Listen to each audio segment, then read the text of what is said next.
안녕하세요. 국제 이슈를 보는 새로운 시각 SOH 뉴스가 6월 5일 지구촌 소식을 전해드리겠습니다. 36년 전인 1989년 6월 4일天安門에서 벌어진 대학살 와중에 도대체 얼마나 많은 젊은이들이 세상을 떠났을까요? 이 숫자는 오늘날까지도 중국 내에서 절대 건드릴 수 없는 초강력 금기입니다.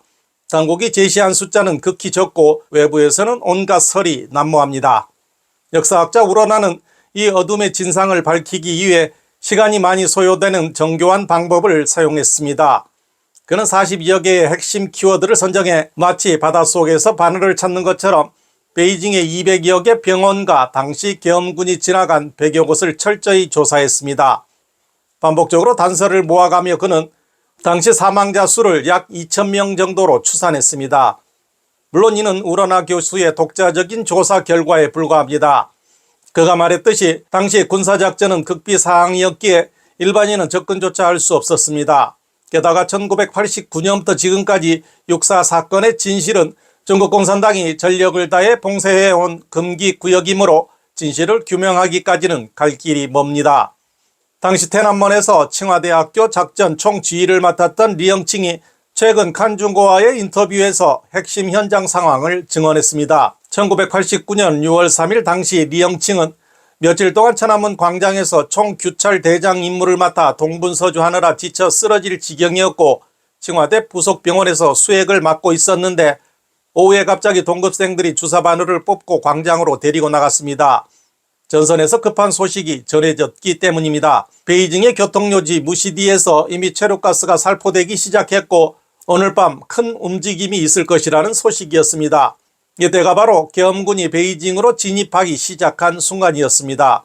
밤이 되었을 때까지 모든 시위대는 비폭력이라는 원칙을 고수했고 방독면도 착용하지 않았습니다. 군대의 주요 타격 대상이 되는 것을 피하기 위해서였습니다. 하지만 당시 상황의 전개는 젊은 학생들의 상상을 완전히 뛰어넘었습니다. 점차 총성이 광장으로 다가오면서 하늘에는 빽빽하게 조명탄이 쏟아지기 시작했습니다. 리영칭은 나중에야 군인들이 돌격 소총 탄창에 10발마다 한 발씩 조명탄을 끼워 넣었다는 사실을 알게 됐습니다. 어둠 속에서 빛과 그림자가 불의 그물을 엮어냈습니다. 동시에 탱크와 장갑차가 광장으로 돌진했습니다. 광장에 불이 꺼지자 시민들은 기름통에 불을 붙였고 갑자기 전신 무장을 한 군인들이 인민회당 입구와 진수이교 주변에 소리 없이 나타난 것을 발견했습니다. 그들은 가까운 지하철역에 숨어 있었던 것입니다. 가장 가슴 아픈 것은 광장의 임시구급소 안의 광경이었습니다.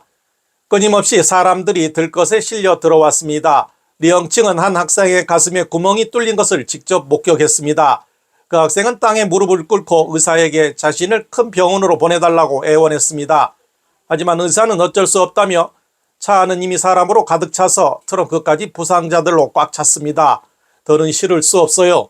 게다가 학생은 이미 희망이 없습니다. 구할 수 있는 사람들에게 기회를 주어야 합니다. 라고 말했습니다. 그 학생은 피 웅덩이 속에서 통곡을 했습니다. 마지막 순간 광장에는 10,000에서 20,000명 정도가 남아 있었고 대다수가 철수에 동의했습니다. 칭화대 학생들이 학교 깃발을 들고 가장 먼저 나섰지만 그들이 움직이는 순간 군대가 기념비를 향해 발포하기 시작했고 부서진 돌멩이가 리영칭 자신의 몸에도 직접 뛰어들었습니다. 마지막 순간 군대가 돌진해 왔고 총성이 요란하게 울렸습니다. 리영칭은 어찌할 바를 몰라 당황하던 중 갑자기 몇 사람이 앞에서 달려들어 그의 팔과 다리를 붙잡고 일으켜 세우는 것을 느꼈습니다. 그들은 그를 다렌의 골목길로 끌고 갔습니다. 낯선 베이징 시민 몇 명이 이 학생들을 억지로 끌어낸 것이었습니다. 36년이 지났고 리영칭은 베이징 친청 감옥을 거쳐 결국 미국으로 망명했습니다.